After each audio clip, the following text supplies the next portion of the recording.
Good evening. Thanks for joining us this Bank Holiday Monday. I'm Alice Saltfield. Well, it's been a day of celebration for football fans, both north and south of the river. Thousands gathered at the Emirates Stadium to watch Arsenal women celebrate their European win.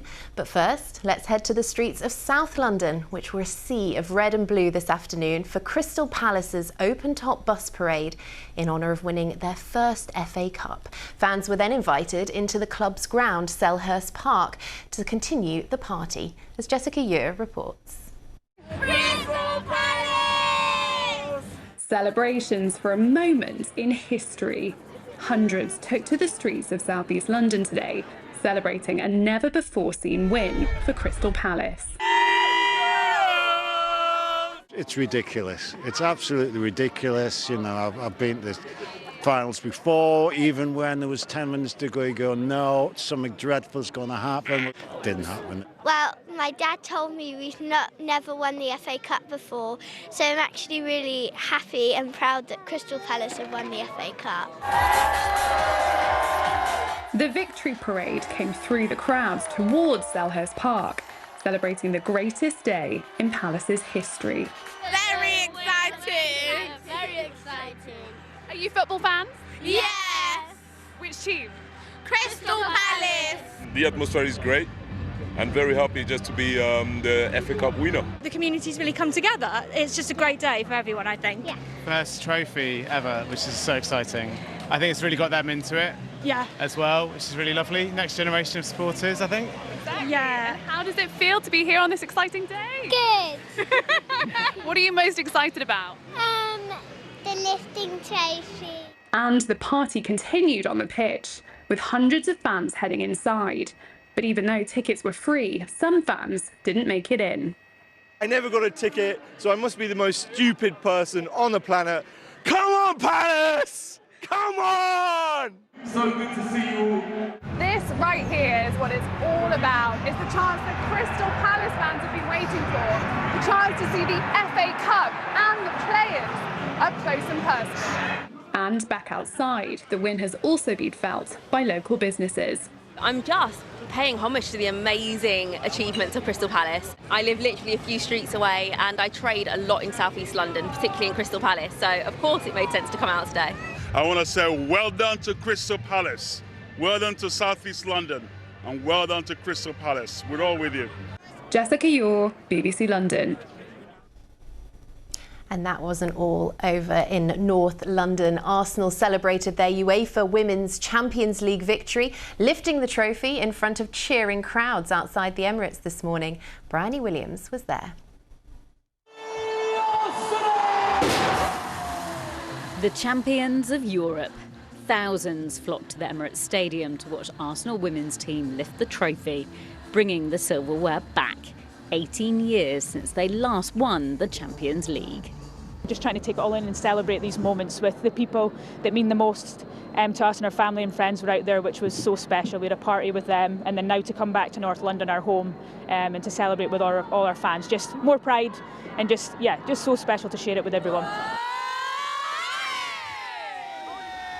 An electric atmosphere with fans travelling from across the country to celebrate the team's victory over Barcelona. I cried my eyes out when we won. Yeah. Could not stop crying, not at all. And we got here just after 7. Just to make sure, we weren't missing this once in a lifetime. We weren't missing out on this at all. Couldn't go to Lisbon, so we thought, why not come here and just celebrate with everyone. It was really good. It's good to see women doing it, isn't it? So. The huge support the Arsenal women have is felt by all. I'm so proud that we can share with all these people, because every moment we step out on the pitch, every moment we step out in the stadium, we're with them, and it makes everything so real. And this Champions League win is a defining moment for the team. This victory means a lot because Barcelona, European champions, but this allows young girls to say, okay, you could be underdogs, you could be someone that they don't expect you to win, they don't expect you to force your way into things, but actually do it. And I hope we can be a role model for the young girls that look up to us and say, yeah, I am going to do it, and I'm going to do it proud, I'm going to do it with a smile on my face. They've certainly inspired those in the crowd.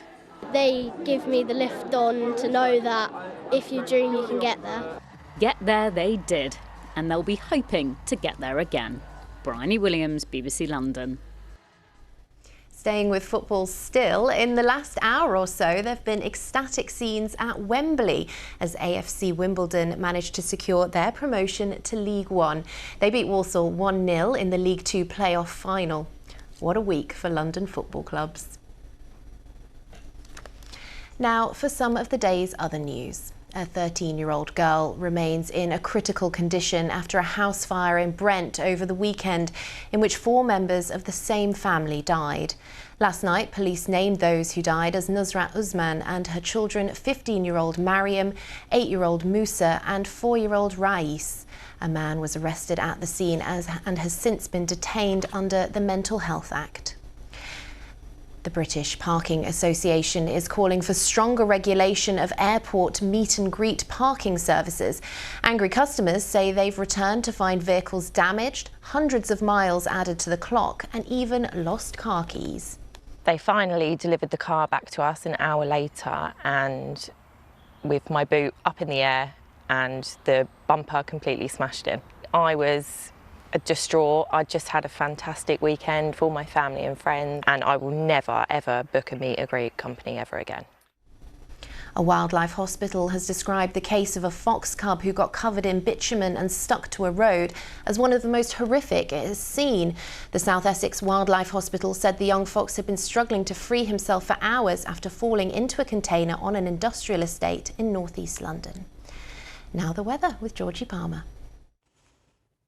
Good evening. It's been a pretty disappointing day weather-wise for the bank holiday Monday, and there is more rain in the forecast for tomorrow. However, signs of something drier on Wednesday. So for this evening and overnight, the rain we've had today gradually fizzling out. In its wake, the skies will begin to clear, but it is going to be another mild night for us with the southwesterly winds, overnight lows of 12. Tomorrow morning, dry and bright initially, but it won't last long. Do make the most of it. Soon we see cloud piling in ahead of a frontal system, and behind this main band of rain, further fairly hefty showers. So a really soggy day tomorrow with very blustery winds as well. And of course, as a result, feeling cooler, highs of around 16 or 17. Wednesday looks to be a much drier day thanks to a ridge of high pressure building. Thursday unsettled once again. Signs though another ridge of high pressure building by the end of the week.